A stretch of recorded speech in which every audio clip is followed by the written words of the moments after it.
memorial service felt suffocating, but Sarah Chen stood motionless beside the floor-to-ceiling windows of her childhood home in Pacific Palisades, watching the California sunset paint the ocean in shades of gold and crimson, while mourners whispered about her father, Marcus Chen, who had died 4 days ago.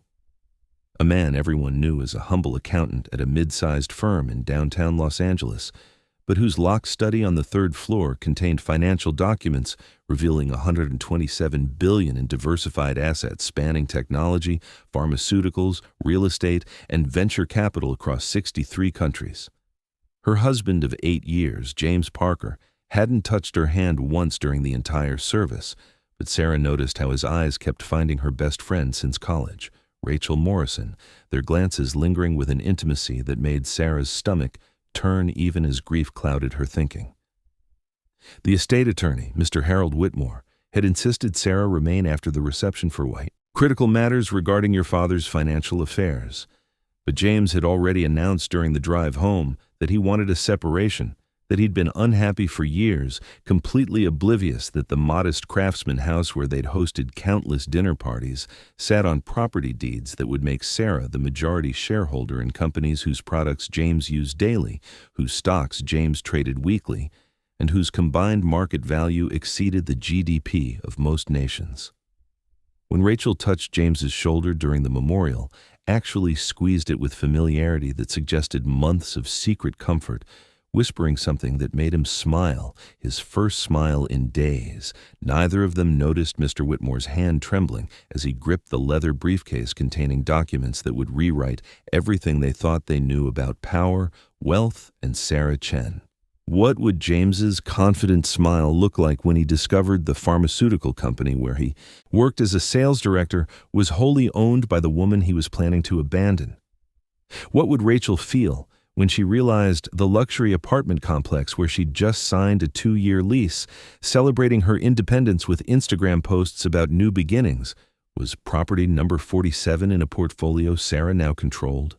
And what would both of them do when Sarah decided whether their years of friendship and marriage deserved mercy, or whether betrayal earned the kind of consequences that $127 billion could deliver with surgical precision?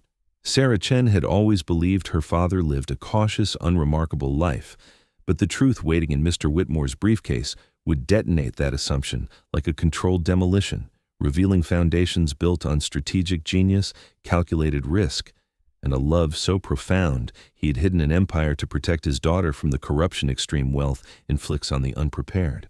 The memorial had ended 2 hours ago, but the house still smelled of lilies and catered food. Marcus Chen's body had been cremated per his wishes, his ashes to be scattered in the Pacific Ocean where he'd taught Sarah to swim when she was 5, a memory that now felt impossibly distant. Sarah stood in the living room of the home in Pacific Palisades, the house that overlooked the ocean and had been her refuge through childhood, adolescence, and the complicated terrain of adulthood.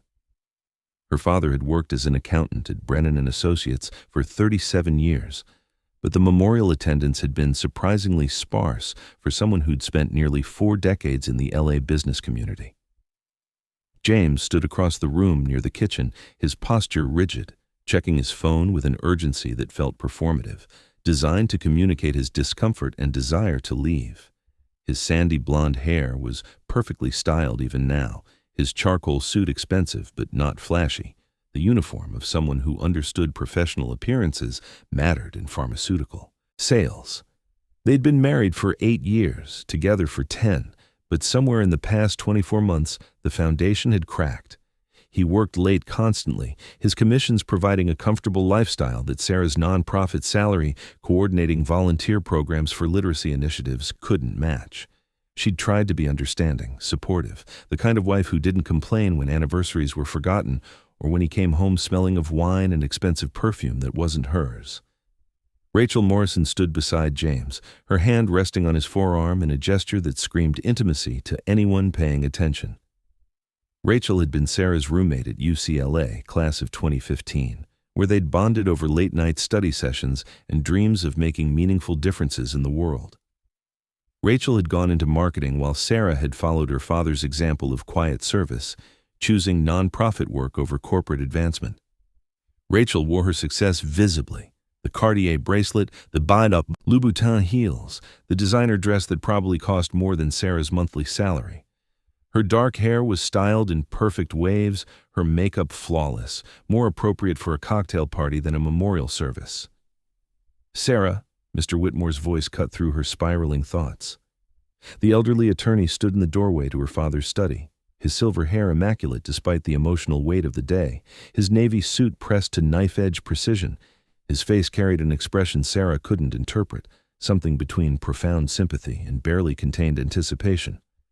"We need to discuss your father's estate. Privately. It's urgent." James's head snapped up from his phone, and for the first time that day, he looked directly at Sarah. "I should be there for this. We're still married. Community property laws in California mean—" "Actually," Mr. Whitmore interrupted with careful precision, "they don't. Not in this case." And Mr. Chen was extraordinarily specific about who could be present for this conversation. Sarah only.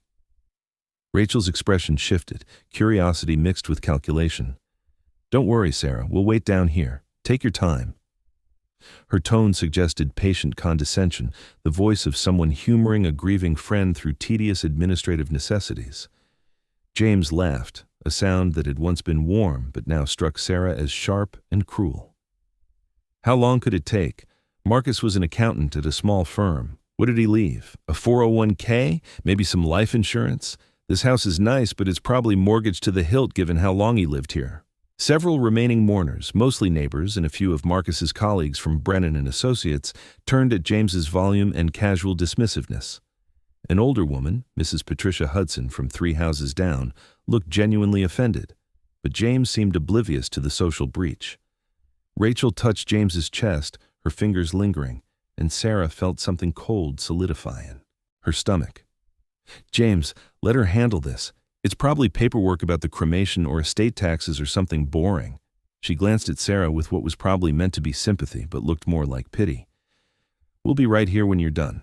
Then maybe we can all go get dinner? You shouldn't be alone tonight." The presumption was staggering. They'd been planning this, Sarah realized with sudden clarity.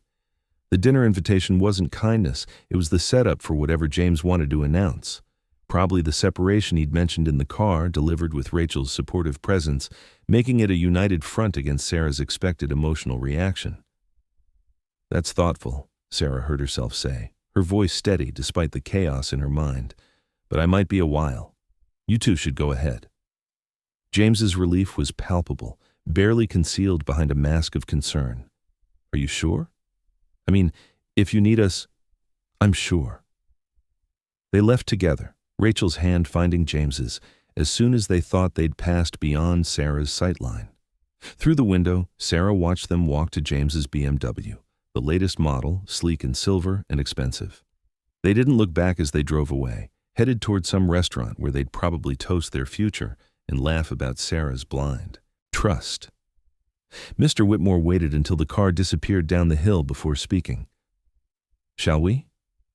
Sarah followed him into her father's study, a room she'd rarely entered even as a child. Marcus had always been gentle but firm about his workspace being private, a place for client files and financial paperwork that required confidentiality.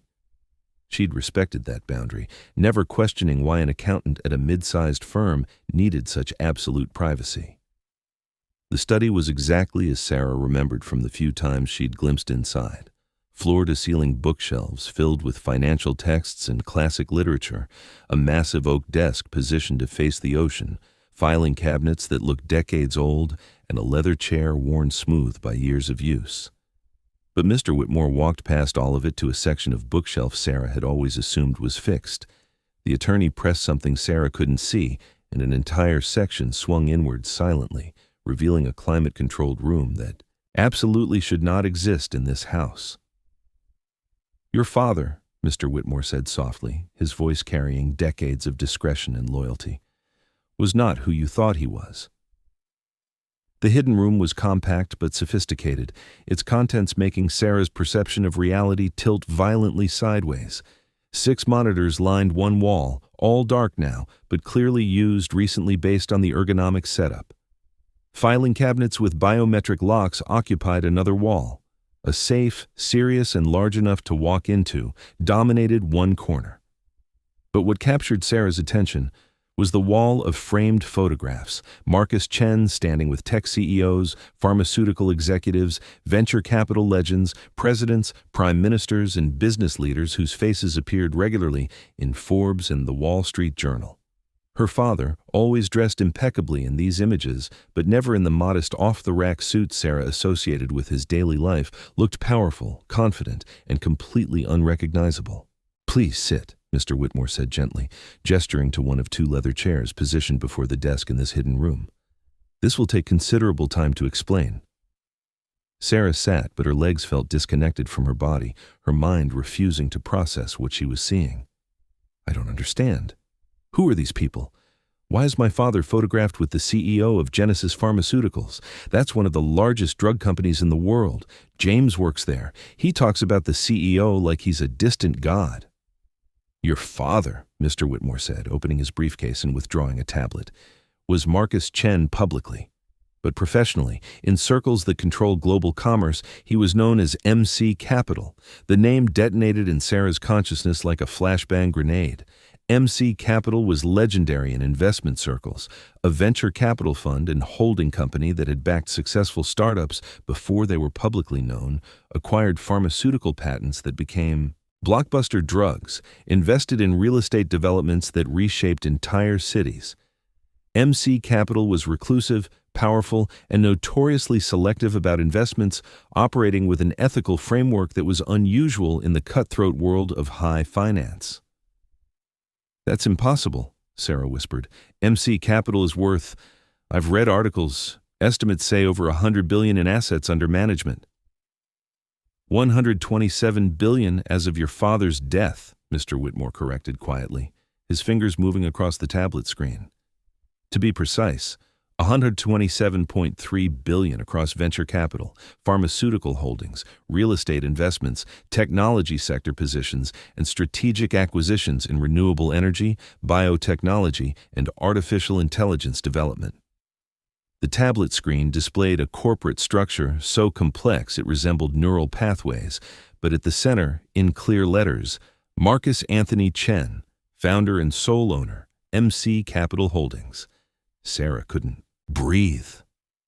The room felt like it was collapsing inward, but Mr. Whitmore's voice continued, gentle but relentless.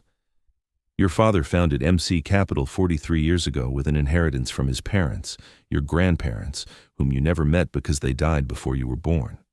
He built it into an empire through strategic investments, impeccable market timing, and an almost supernatural ability to identify emerging technologies before they became mainstream.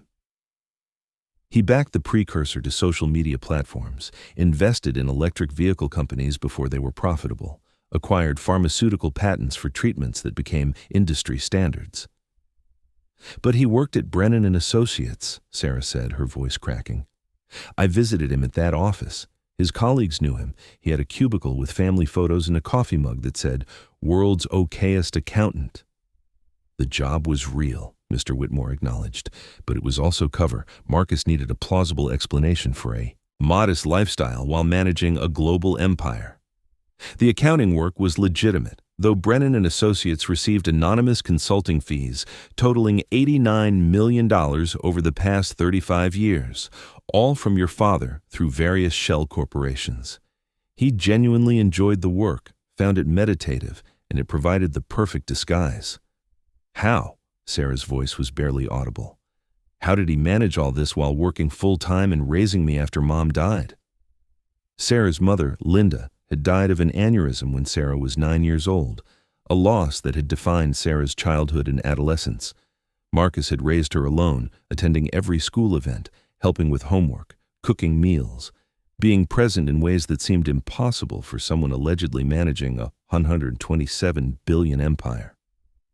Mr. Whitmore's expression softened with genuine emotion. "Your father slept very little. Those nights he told you he was working on client files in his study, he was negotiating with venture capital. Partners in Shanghai, closing pharmaceutical acquisitions in Switzerland, managing real estate developments in Dubai.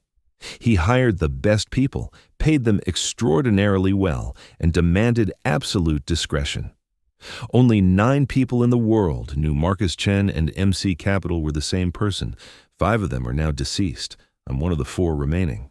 The tablet screen changed, showing property after property, company after company, investment after investment. Genesis Pharmaceuticals, where James worked, was wholly owned by MC Capital, acquired 7 years ago for $8.3 billion. Meridian Towers, the luxury apartment complex in Century City where Rachel had just moved, was property number 47 in a real estate portfolio valued at $23 billion. Tech startups that had become household names, all backed by MC Capital in their early stages.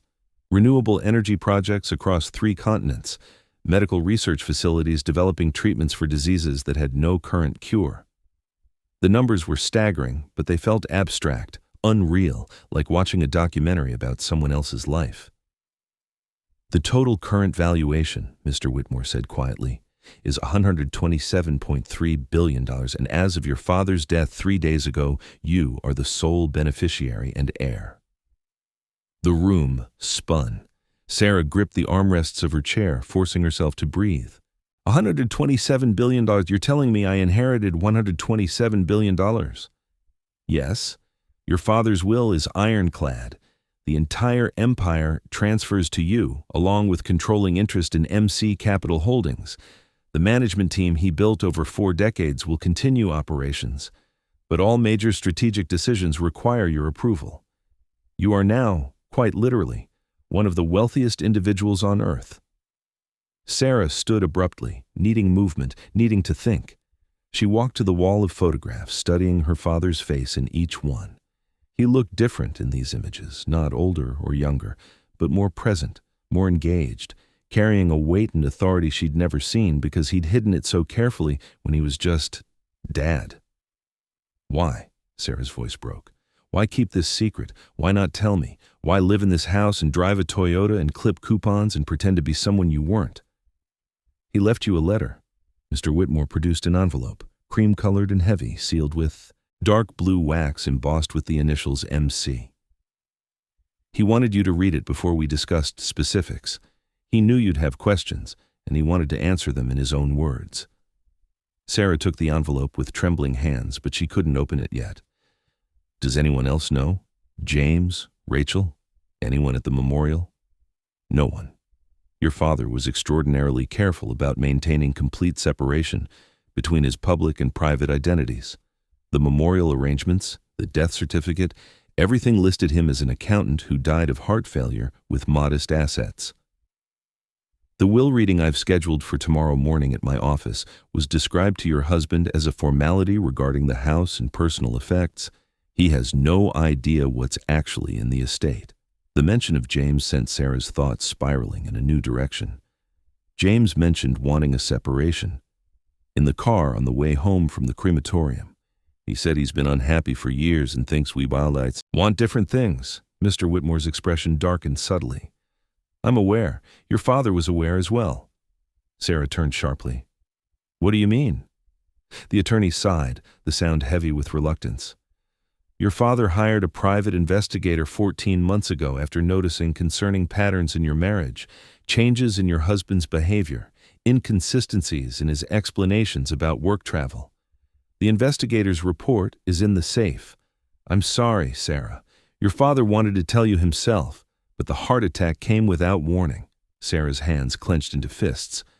Tell me what? Your husband James and your friend Rachel have been having an affair for approximately 22 months.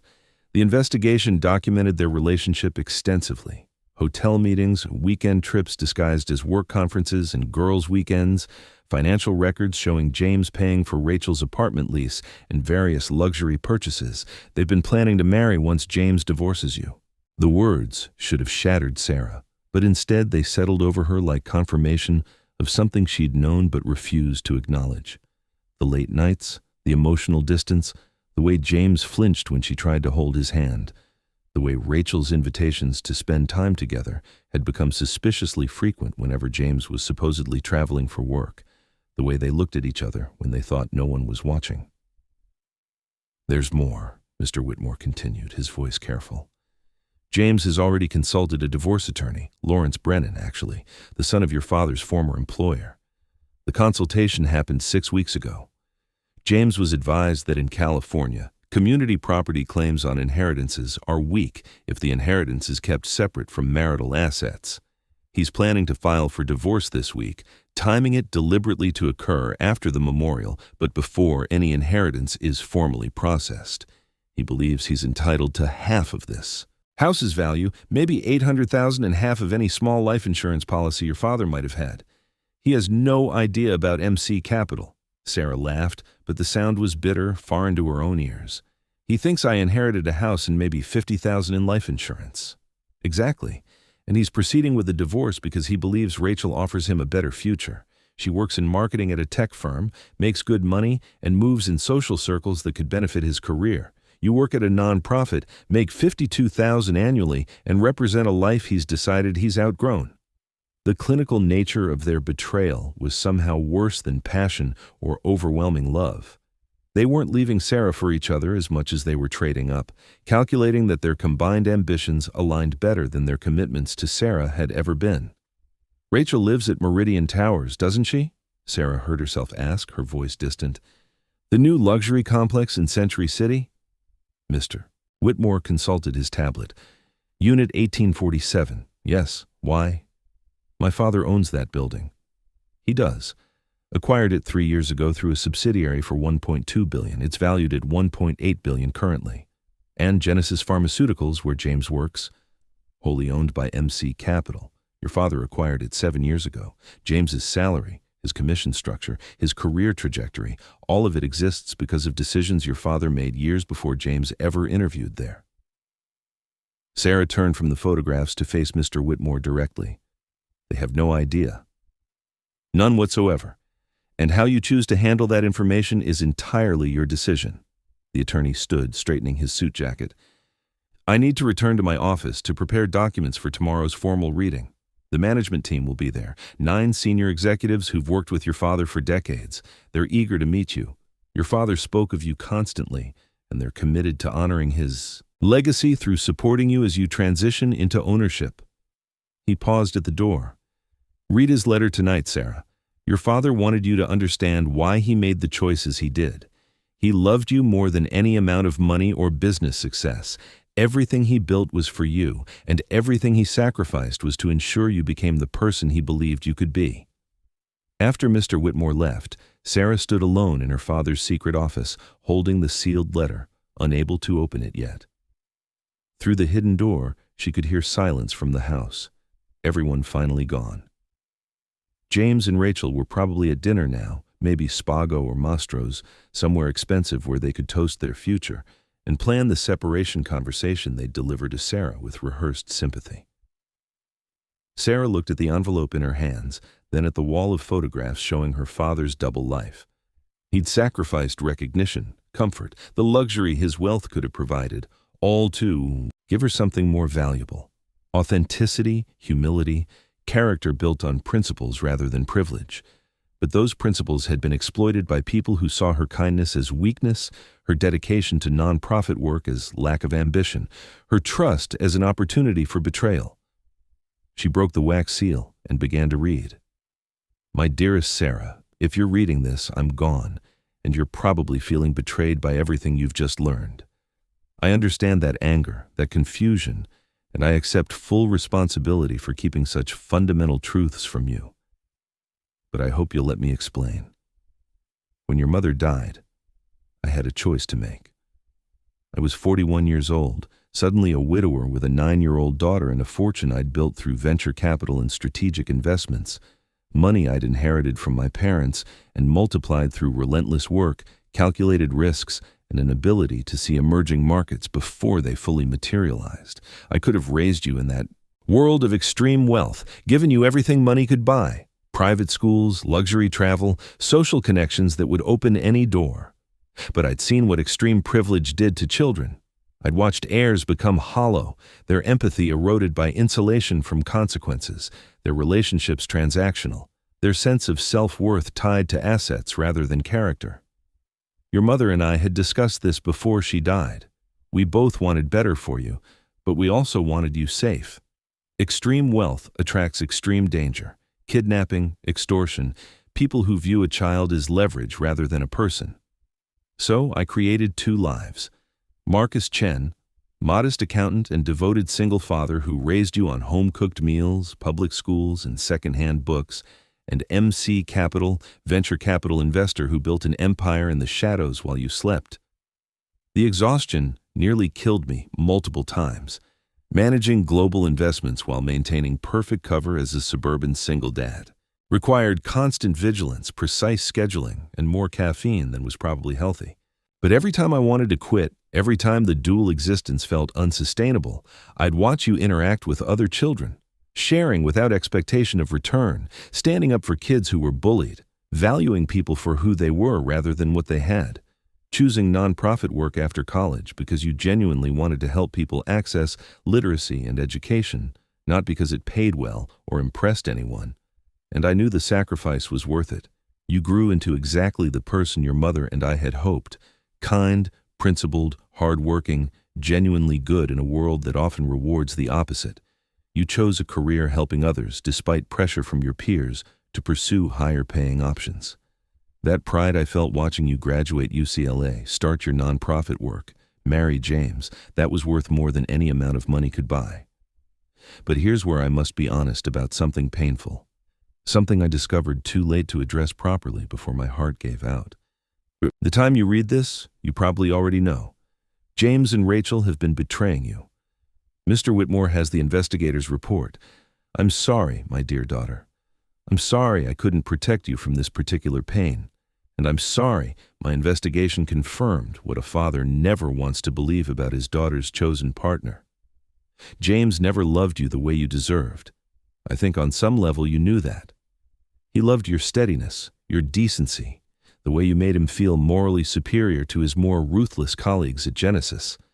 But when his career accelerated and your nonprofit salary stayed modest, he began viewing you as an anchor rather than a partner.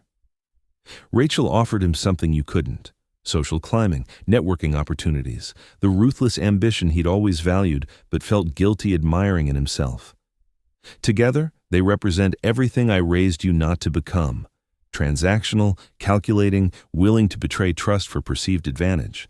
But they also represent what our culture rewards: aggressive self-interest, strategic relationship management, the willingness to discard people who no longer serve your advancement. I won't tell you how to respond to their betrayal. That's your choice, your journey. But I will tell you this: true power isn't about revenge or domination. True power is about choosing your response to those who wrong you, about deciding what kind of person you'll be when you have every resource to be cruel, but every reason to be wise. The $127 billion I'm leaving you isn't just money. It's responsibility, legacy, opportunity. You can use it to destroy those who hurt you. The tools are there. James works for a company you now own. Rachel lives in a building you control. You could make their lives uncomfortable with a few strategic decisions, or you can use this inheritance to build something meaningful, to invest in causes that matter, to prove that wealth and character aren't mutually exclusive. You can hide behind money like armor, or you can wield it like a tool for good. You can become the kind of person extreme wealth usually creates: entitled, isolated, paranoid. Or you can remain the kind of person you've always been while expanding your capacity to help others. I vote for the latter, obviously, but again, it's your choice. The management team I've built is exceptional. Trust them, but verify everything. The investments are diversified enough to weather most economic catastrophes, but capital markets require constant attention and strategic vision.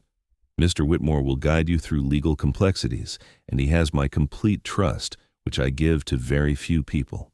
About James and Rachel, they will discover the truth eventually. How they discover it, when they discover it, and what you do with that moment of revelation is entirely your decision. But remember that revenge, however satisfying initially, often leaves the avenger emptier than before. Justice is different from revenge. Justice acknowledges wrongs and imposes consequences, but it does so from principle rather than spite. Whatever you choose, choose it deliberately, not reactively. Don't let their betrayal push you into becoming someone you'll regret being. I'm proud of you, Sarah.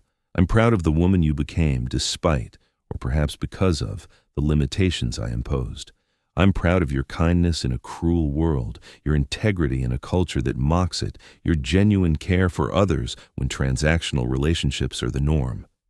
Those qualities make you rare, valuable, and yes, powerful in ways that transcend wealth. Use this inheritance wisely. Help people who can't help themselves. Build things that matter. Find love with someone who sees your worth beyond bank balances.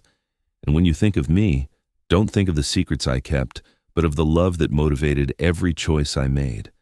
I loved you more than venture capital empires or financial success or anything else this world offers. Death comes for us all eventually, but the only immortality we achieve is through the people we love and the values we instill in them. You are my immortality, Sarah. Make me proud by being happy, purposeful, and true to yourself. All my love, forever and always. Dad Sarah read the letter 3 times, but tears blurred the words by the second reading. She sat in her father's chair, her chair now, and felt the weight of 127 billion settle on her shoulders like responsibility incarnate. Her father had given her 2 gifts, extraordinary wealth and ordinary character. The question was whether she could hold both without letting one corrupt the other. Outside the hidden office, the house felt empty but peaceful. Sarah could imagine James and Rachel at dinner, laughing over expensive wine, planning the separation conversation, completely unaware that their entire reality was about to shift beneath them like tectonic plates colliding. Sarah stood, tucked her father's letter into her pocket, and opened the door to face whatever came next. But she wouldn't reveal what she knew, not yet.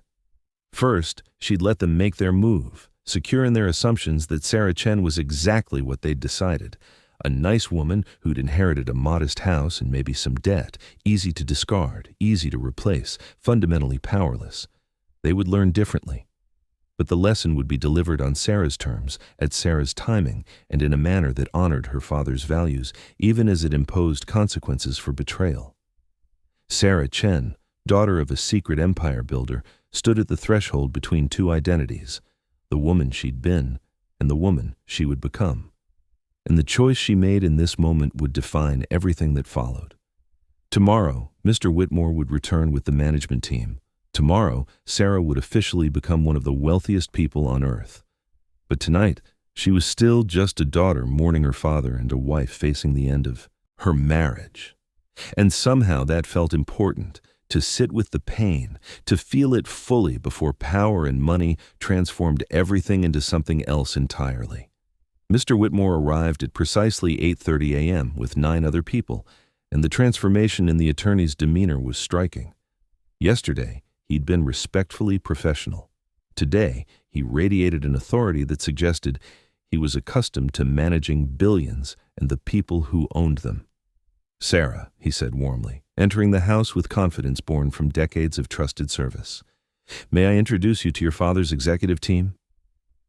The introductions felt surreal. Each person treated Sarah with deference that felt strange and uncomfortable.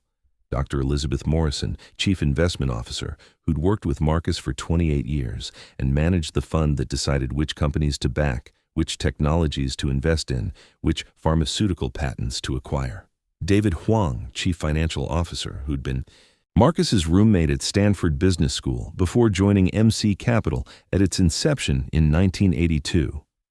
Catherine Reynolds, Chief Legal Counsel, who handled the complex international regulations governing investments across different jurisdictions and corporate structures. Robert Thompson, Chief Operating Officer, who managed the day-to-day operations of 89 subsidiary companies and the thousands of employees who worked within them.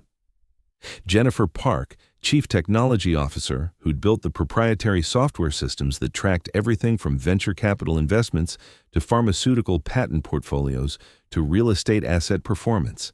Michael Chen, no relation, Chief Strategy Officer, who analyzed emerging markets and identified investment opportunities before they became obvious. Dr. Lisa Nakamura, Chief Scientific Advisor, who evaluated pharmaceutical and biotechnology investments for feasibility and ethical implications.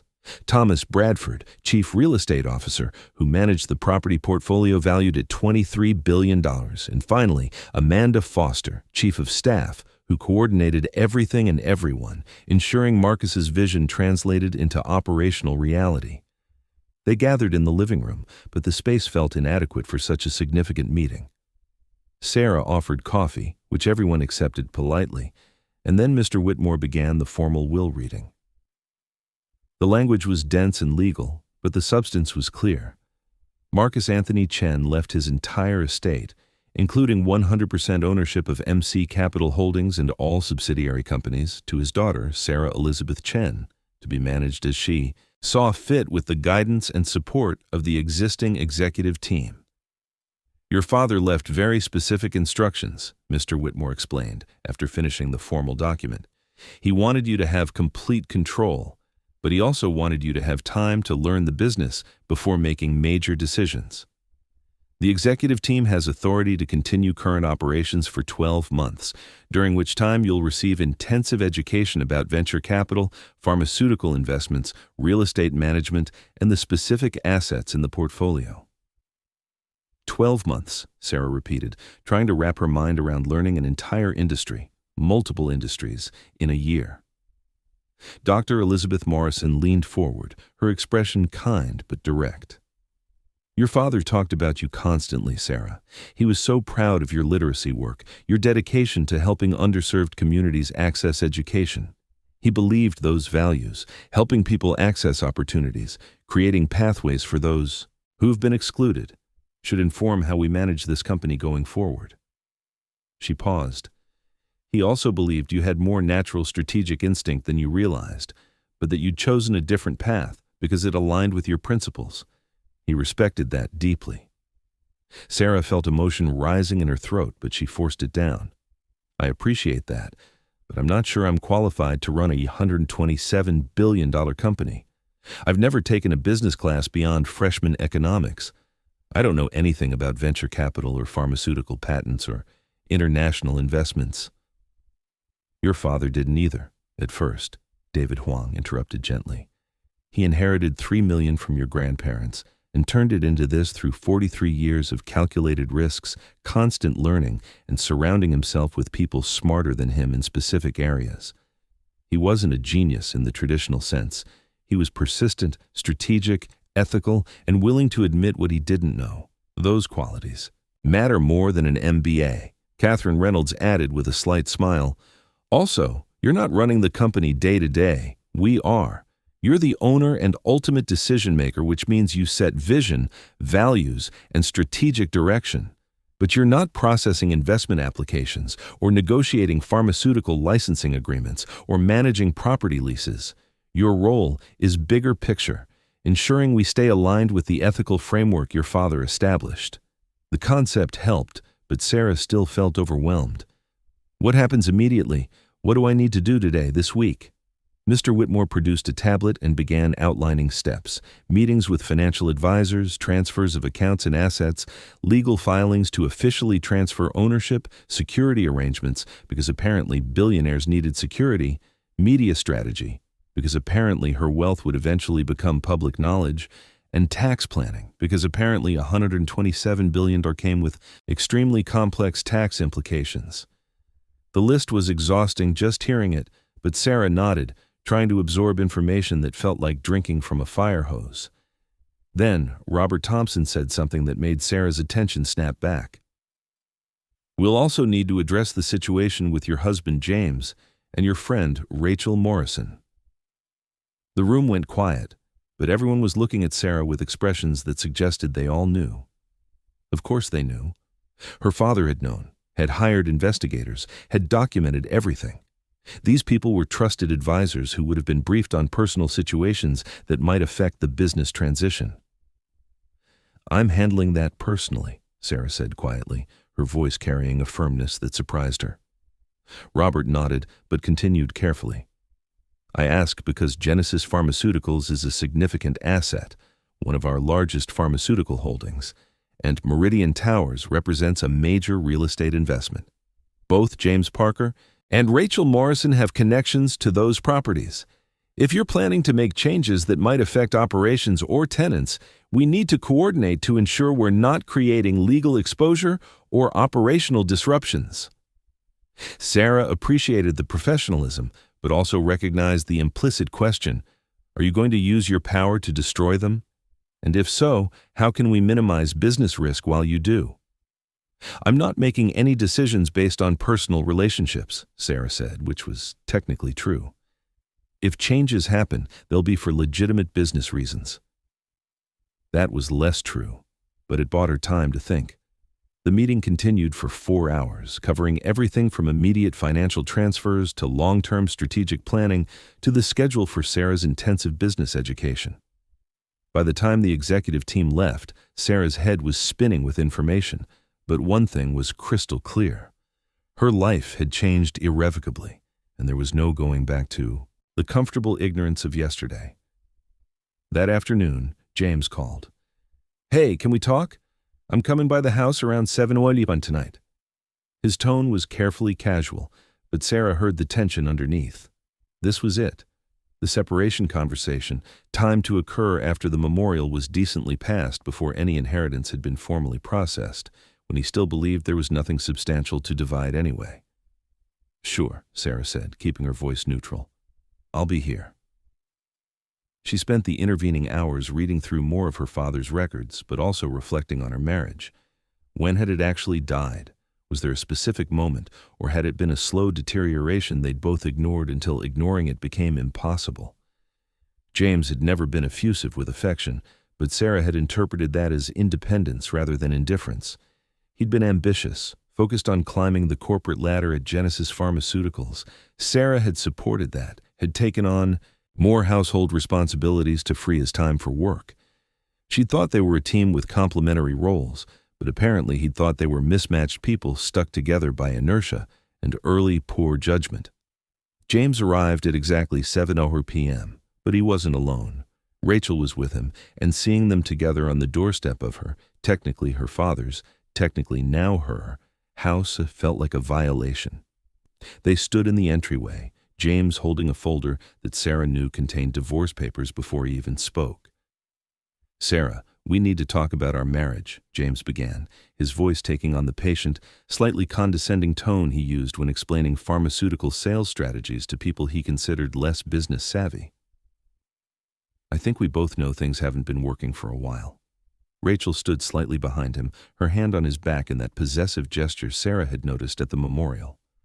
Rachel's expression carried something that looked like pity mixed with superiority, the look of someone who'd won without even trying.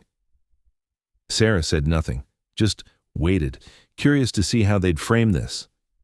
I've been doing a lot of thinking, James continued, about what I want from life, about my career trajectory, about the kind of partnership I need to achieve my goals. And I know that you and I want different things. You're a wonderful person, Sarah. Kind and thoughtful and dedicated. But you're also, he paused, searching for words that wouldn't sound as cruel as his true feelings. Comfortable with a smaller life. The nonprofit work, the quiet lifestyle, the modest aspirations. That's not wrong, but it's not what I need anymore. What do you need? Sarah asked quietly, genuinely curious how he'd articulate it. Ambition, drive. Someone who understands the corporate world and the social expectations that come with success. Someone who's building something significant rather than maintaining something small. He glanced at Rachel, who squeezed his shoulder encouragingly. Rachel understands that world.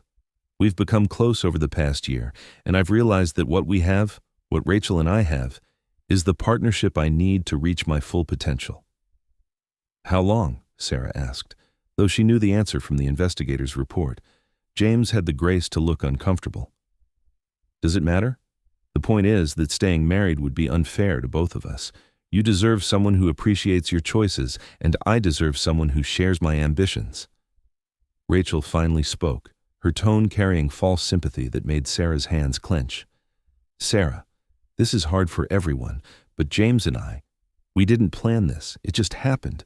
Sometimes people connect in ways that are undeniable, and fighting it would be dishonest to everyone involved, including you. 22 months, Sarah said flatly, watching James's expression shift to surprise and Rachel's face flush. You've been sleeping together for 22 months. You didn't plan it, but you've been actively pursuing it for nearly 2 years while living in my house, accepting my friendship, lying to my face every single day. James's surprise shifted to defensive anger. You had me followed? My father did, Sarah replied, the truth feeling powerful in her mouth. He noticed things I was too trusting to see. He documented everything before he died. So let's skip the "it just happened" narrative and be honest. You decided I wasn't successful enough for your reimagined life. Rachel offered an upgrade, and you've been planning this divorce for months. The only reason you waited until after the memorial was optics, not respect. The silence stretched taut, electric with tension. Then Rachel laughed, the sound sharp and cruel. Okay, fine. Yes, James and I are together. Yes, we've been planning to end your marriage so we can start ours. You want brutal honesty? Here it is. You're stuck in a dead-end job making $52,000 a year while the world passes you by. James is on track for regional sales director at Genesis Pharmaceuticals, potentially VP of sales within 5 years. I'm being recruited by major tech firms for marketing director positions. We're building real careers, real success. You're organizing book drives for kids who probably won't even read the books. The cruelty was breathtaking, but Sarah kept her voice calm. And the inheritance? Is that a factor in your timing? James had the decency to look uncomfortable, but he lifted his chin defensively. Your father was an accountant who died of a heart attack. There's probably nothing left but this house and maybe some life insurance. I'm not entitled to much in terms of community property, and honestly, I don't want it. I want a clean break. Sign the papers, we'll sell the house, split the proceeds, and we both move on with our lives. James is being generous, Rachel added, her tone suggesting Sarah should be grateful. He could drag this out, fight for more, but he just wants it over quickly. We both do. So sign the papers tonight and we can file tomorrow.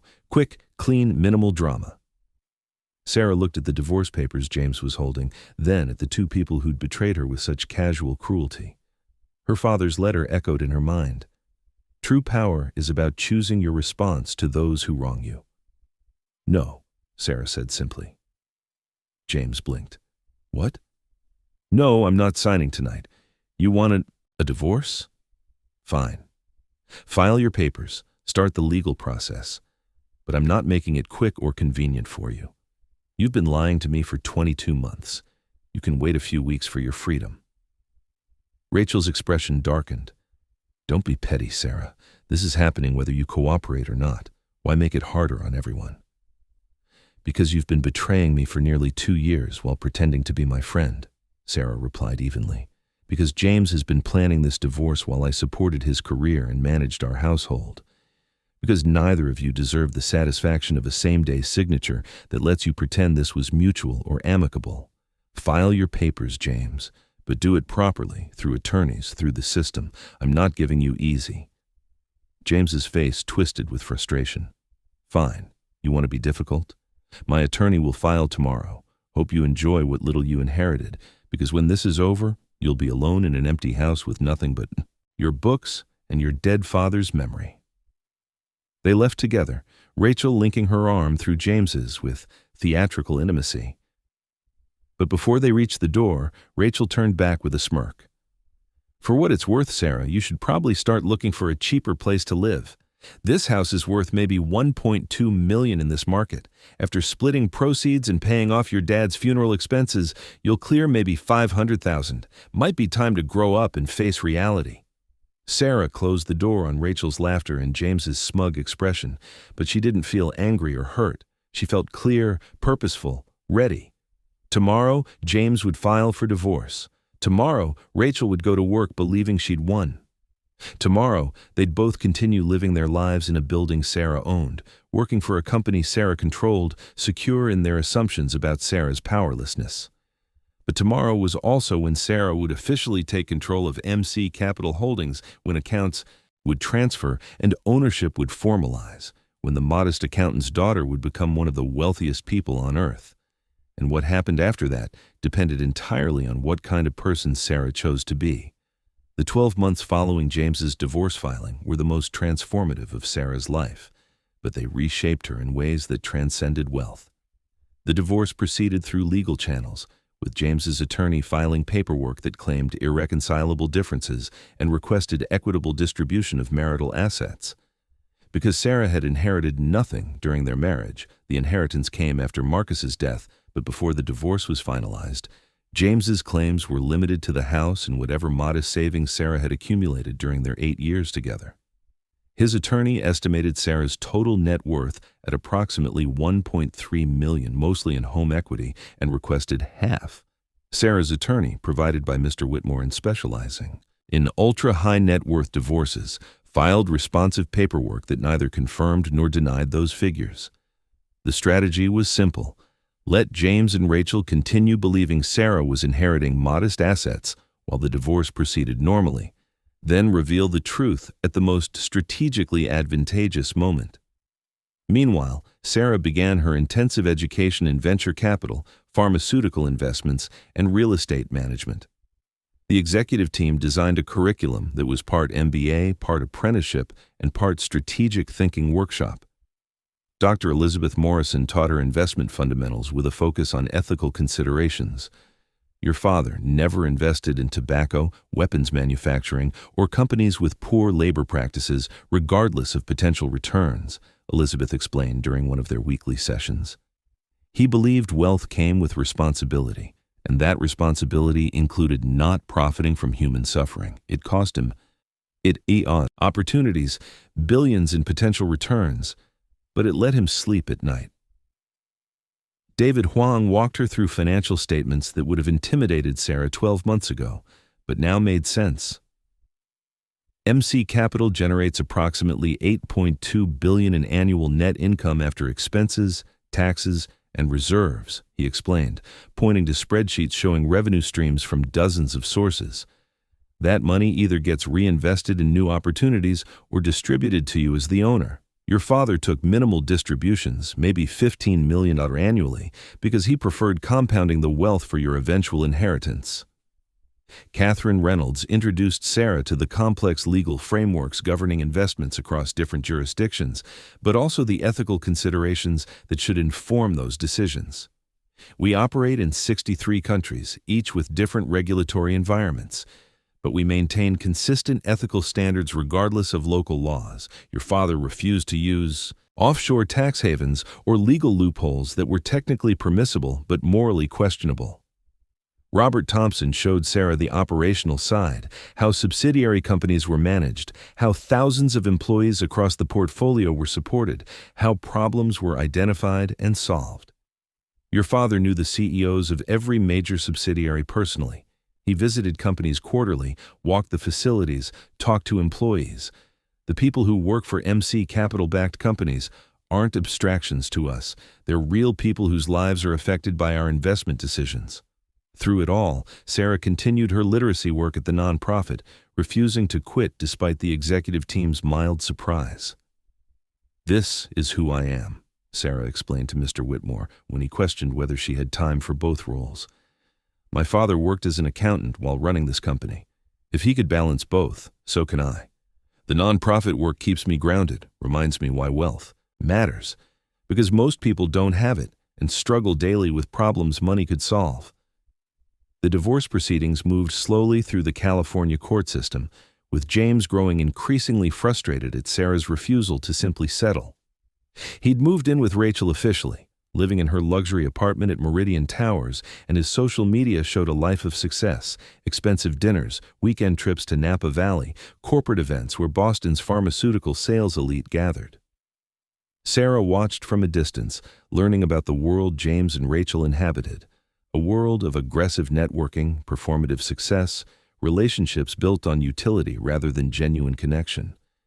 It was exhausting just observing, and Sarah found herself grateful her father had raised her outside that sphere. But Sarah also began making plans, strategic decisions about how to handle the inevitable revelation. Because James would eventually discover the truth, either through the Divorce proceedings, when full asset disclosure became mandatory or through public records, as MC Capital's ownership change was filed with various regulatory agencies. The question wasn't if he'd find out, but when and how Sarah wanted to control that narrative.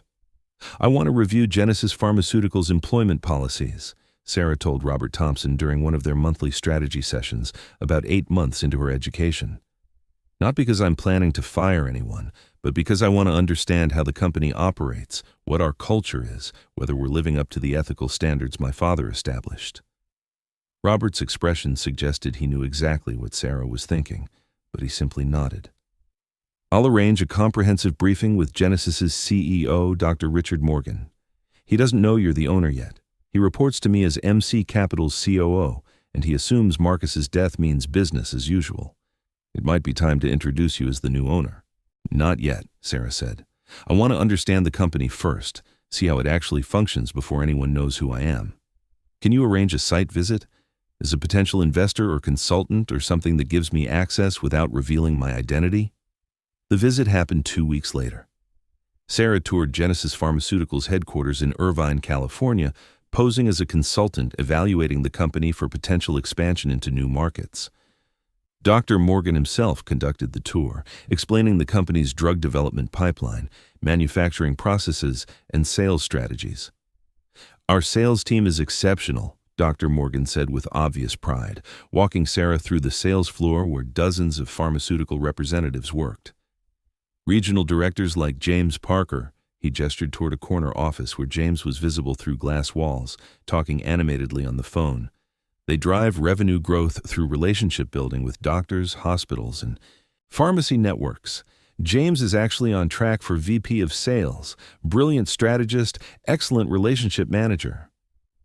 Sarah watched James through the glass, seeing him in his element, confident, charismatic, completely unaware that the consultant touring the building was his soon-to-be ex-wife, who owned the entire company. "What about corporate culture?" Sarah asked. "How do you ensure ethical sales practices, appropriate relationships with healthcare providers, compliance with pharmaceutical marketing regulations?" Dr. Morgan's expression grew more serious. "That's something we take very seriously, especially since MC Capital acquired us 7 years ago. The previous owners were more flexible about regulations. But Marcus Chen insisted on strict ethical guidelines. No inappropriate gifts to physicians, no off-label marketing, full transparency about drug side effects and efficacy data. It's made us more competitive in the long run because doctors trust our data and our representatives." Sarah filed that information away, proud of her father's influence, but also thinking about James. Had he adhered to those ethical standards, or had he cut corners to boost his commission numbers? "I'd also like to understand your real estate situation," Sarah said, shifting topics. "Lease terms, facility maintenance, expansion plans." Dr. Morgan consulted a tablet. "We lease this entire complex from the property owner, MC Capital actually, through a subsidiary called Pacific Real Estate Holdings. The lease is up for renewal in 18 months. We're hoping to negotiate favorable terms because relocating would be disruptive and expensive, but we're prepared to explore other options if necessary." Sarah nodded, absorbing the information. James's entire career, his trajectory toward VP of Sales, his salary and commission structure, all of it existed within a framework Sarah now controlled.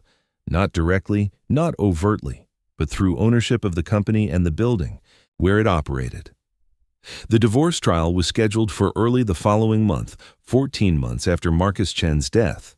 But 3 days before trial, James's attorney called Sarah's attorney with a settlement request. "My client is willing to accept $650,000, half of the estimated house value in savings, in exchange for a quick, clean divorce with no ongoing support obligations.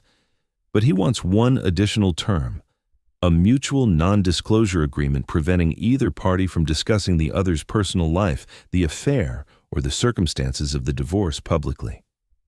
Sarah's attorney, Margaret Chen, no relation to Marcus, presented the request with barely concealed skepticism. "You have no obligation to agree to this. James filed for divorce publicly.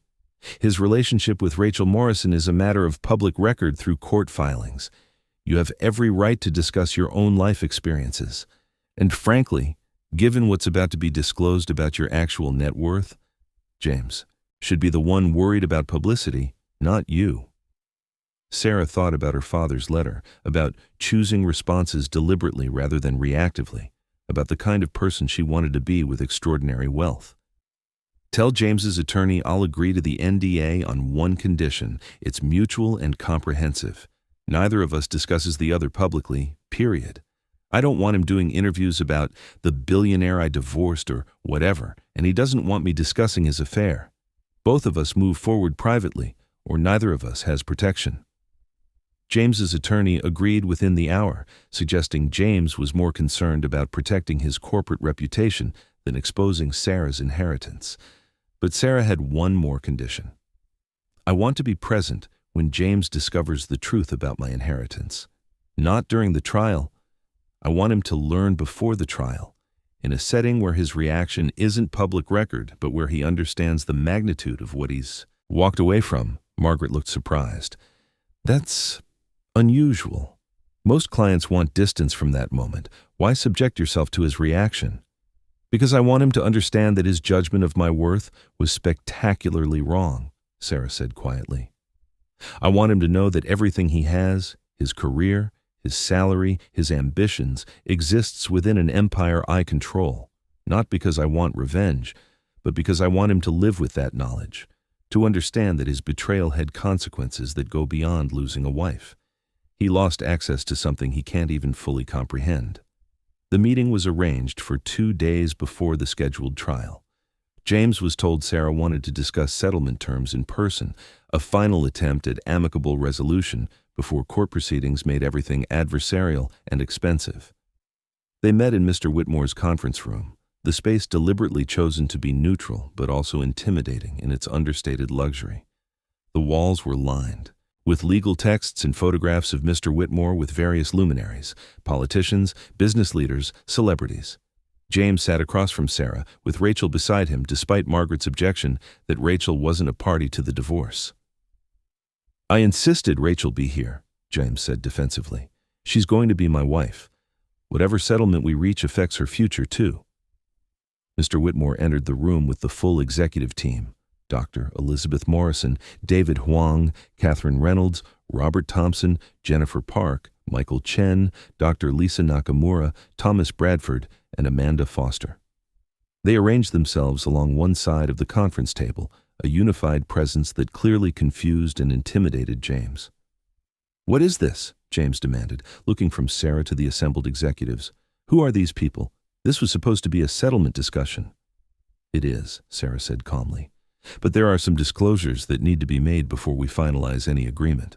Mr. Wayne. Whitmore opened his briefcase and withdrew a document, sliding it across the table to James.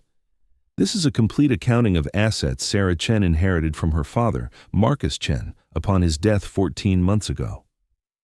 James picked up the document, his expression skeptical. But as he read, the skepticism transformed to confusion, then disbelief, then something approaching horror. Rachel leaned over to read with him, and her face went through a similar transformation.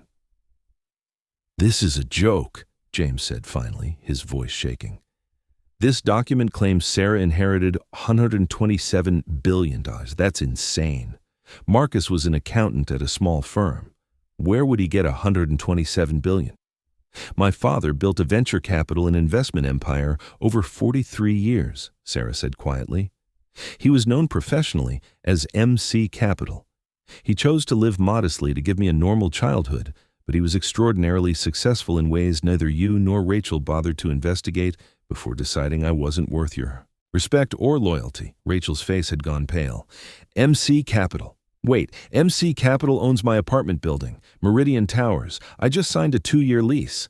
Property number 47 in a real estate portfolio valued at $23 billion. Thomas Bradford confirmed neutrally. We acquired Meridian Towers 3 years ago for $1.2 billion. James's hands were shaking as he looked at the document. And Genesis Pharmaceuticals? Wholly owned by MC Capital, Robert Thompson said. We acquired it 7 years ago for $8.3 billion. Sarah is now the owner of the company where you work, James. Your salary, your commission structure, your career trajectory toward VP of sales, All of it exists because of decisions Marcus Chen made years before you ever interviewed there. The silence in the conference room was absolute, suffocating.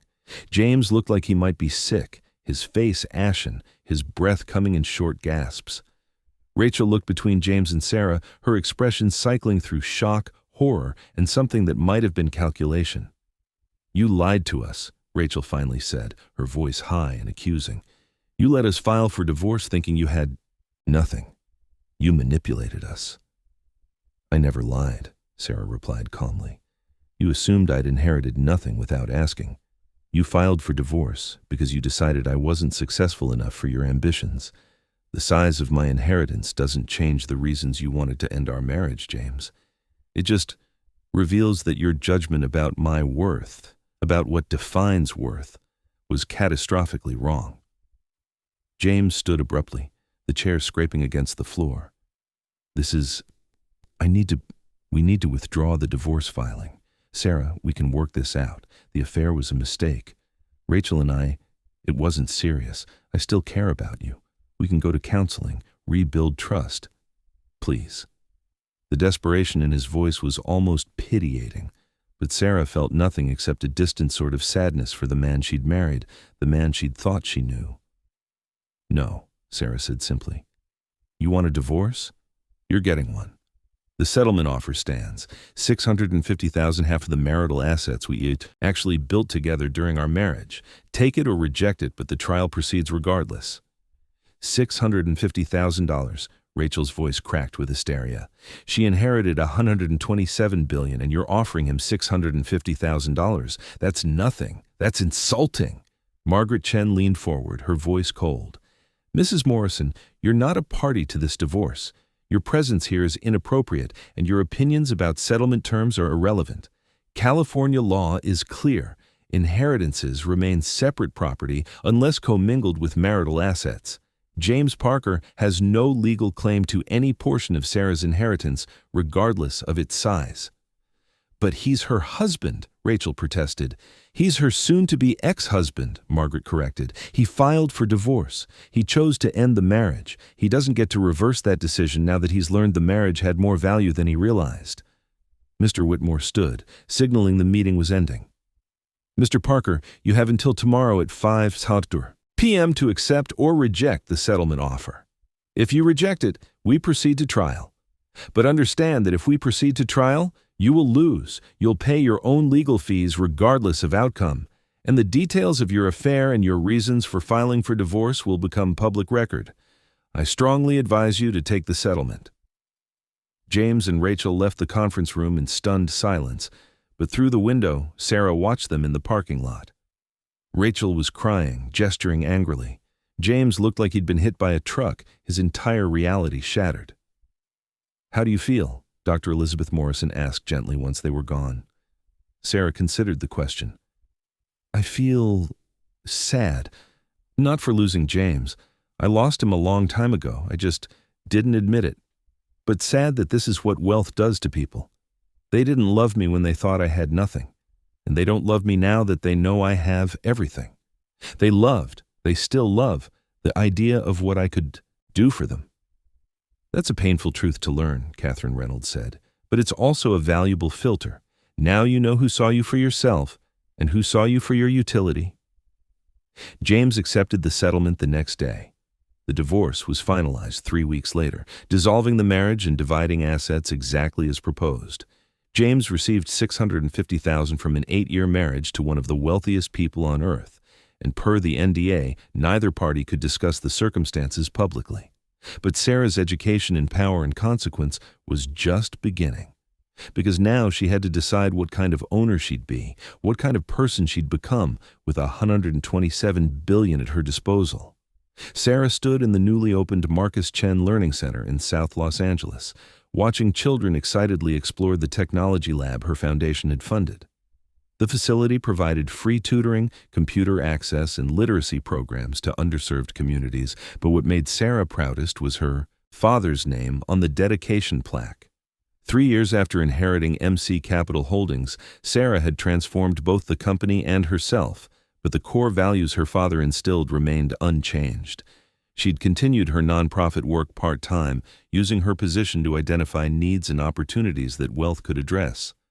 The Marcus Chen Learning Center was just one of 127 similar facilities her foundation had funded across the United States, providing education access to children who'd otherwise be excluded from opportunities. The MC Capital Foundation focused on 3 areas: education and literacy, medical research for neglected diseases, and sustainable technology development. Sarah had endowed scholarships for first-generation college students, funded research into treatments for rare diseases pharmaceutical companies considered unprofitable, and invested heavily in renewable energy technologies that could address climate change. The company itself had grown to $156 billion in assets under management, but Sarah had maintained and strengthened her father's ethical framework: no investments in tobacco, weapons, or companies with exploitative labor practices, fair wages for all employees in MC Capital-backed companies, environmental sustainability standards, community investment requirements for every acquisition. Profits were strong, but profit wasn't the only metric that mattered. James had remarried Rachel 18 months after the divorce was finalized, but their relationship struggled under financial pressures and the reality that neither was quite as successful as they had imagined. James had been passed over for VP of Sales at Genesis Pharmaceuticals after his divorce became office gossip, though officially the decision was based on performance metrics and strategic restructuring. Rachel's marketing career had plateaued after her company downsized and eliminated her position. Sarah heard updates occasionally through mutual acquaintances who didn't know the full story of what had happened. She felt no satisfaction in their struggles, no vindictive pleasure in their reduced circumstances. Mostly, she felt nothing, a benign indifference that felt healthier than sustained anger or the temptation toward revenge. What Sarah did feel was gratitude for her father's sacrifice, for the lessons learned through betrayal, for the opportunity to use wealth meaningfully rather than letting it isolate and corrupt her. She'd dated carefully over the 3 years, wary of people who saw her money before her character. The executive team had introduced her to Dr. Michael Torres, a medical researcher working on treatments for pediatric cancers. They'd met at a philanthropy conference where Michael was presenting research that MC Capital's foundation had funded, and he'd had no idea who Sarah was beyond someone interested in medical research funding. Their relationship, developed slowly, built on shared values and genuine compatibility rather than wealth-based attraction. Michael earned a solid salary as a researcher, but lived modestly, dedicating most of his time to work that might save children's lives rather than pursuing commercial success. He had known about Sarah's wealth for only 6 months now, and his reaction had been practical rather than mercenary. "That's a lot of responsibility. How can I support you in managing it well?" "Your father would be proud," Mr. Whitmore said, joining Sarah at the Learning Center dedication. The elderly attorney had become not just an advisor, but a friend, guiding Sarah through challenges with wisdom earned across 50 years of legal practice. "You took an inheritance that could have corrupted you, and you've used it to honor his legacy in ways that go beyond anything he imagined." Sarah thought about the day she'd learned the truth, the hidden office, the secret empire, the double life her father had maintained to Bansu. Give her something money couldn't buy. "I think about what he sacrificed constantly, the comfort he could have enjoyed, the recognition he deserved, the easier life he could have lived. He gave all of that up so I could become someone who wouldn't be corrupted by wealth." "And you've proven he made the right choice," Mr. Whitmore replied. "You're wealthy, yes, but also kind. Powerful, but also principled. Successful by any measure, but also genuinely good. That combination is rarer than you might think." The Learning Center dedication concluded with speeches and celebrations, but Sarah slipped away afterward to visit her father's memorial bench overlooking the Pacific Ocean in Malibu, where his ashes had been scattered. She sat watching the waves, the same ocean where he'd taught her to swim, and told him about the past 3 years. "I saw James last month," Sarah said quietly to the memorial plaque bearing her father's name. "By accident, at a charity event Genesis Pharmaceuticals was sponsoring. He looked smaller somehow, not physically, but diminished. He asked how I was doing, very formal, very awkward. I told him I was well, that I hoped he was happy. I meant it, Dad. I genuinely hope he finds whatever he's looking for, even if it's not with me and never was. The wind moved through the coastal grass, carrying the salt smell of the ocean and the distant sound of seabirds. Rachel actually reached out 6 months ago with a letter apologizing for her role in the affair. She's in therapy, apparently, working through why she makes the choices she makes. She didn't ask for anything, just wanted me to know she regrets hurting me. I wrote back saying I forgave her, that I hope therapy helps, that I genuinely wish her well. And I meant that too. The hardest lesson Sarah had learned was that forgiveness didn't require reconciliation. She could release resentment without inviting James and Rachel back into her life. She could acknowledge their humanity without rebuilding trust. Forgiveness was about her own peace rather than their redemption. The company's doing well, Sarah reported, shifting to topics her father would want to hear. We backed 3 breakthrough medical treatments this year, including a gene therapy for a rare pediatric cancer that conventional pharmaceutical companies considered too expensive to develop. We're on track to hit $175 billion in assets under management by year-end, but more importantly, we're doing it ethically. Every investment meets your standards, Dad. Every acquisition honors your values. That was the truth Sarah had discovered. Wealth was a tool, not an identity. She could use it to build, to heal, to create opportunities, or she could let it isolate and corrupt her. The choice was daily, constant, requiring vigilance and values her father had spent 34 years instilling. "I miss you," Sarah said finally, touching the cold bronze plaque. "Every day I miss you, but I understand now why you did things the way you did. You gave me something more valuable than money. You gave me character, empathy, the ability to see people as people rather than assets or obstacles.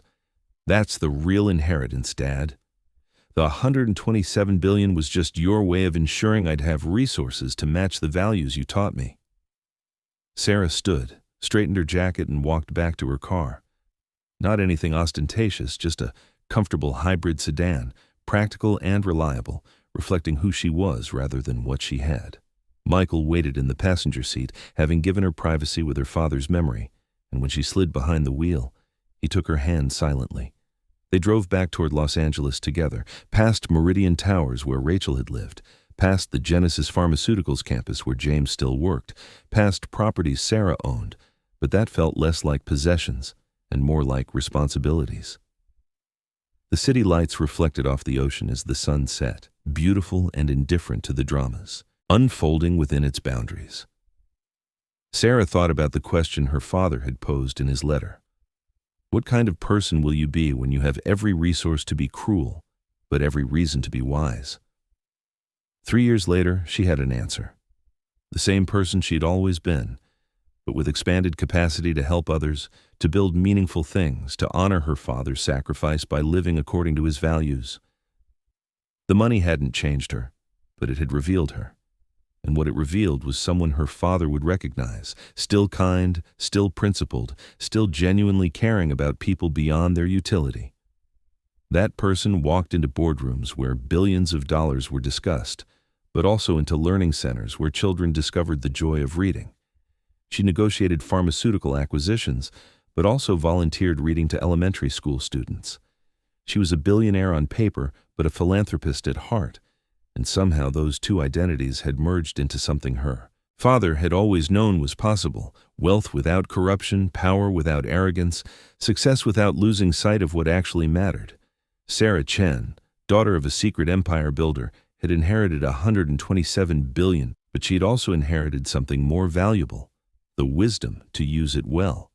And in a world where extreme wealth often revealed the worst of human nature, that wisdom made her not just rich, but genuinely successful in ways that transcended any balance sheet or investment portfolio.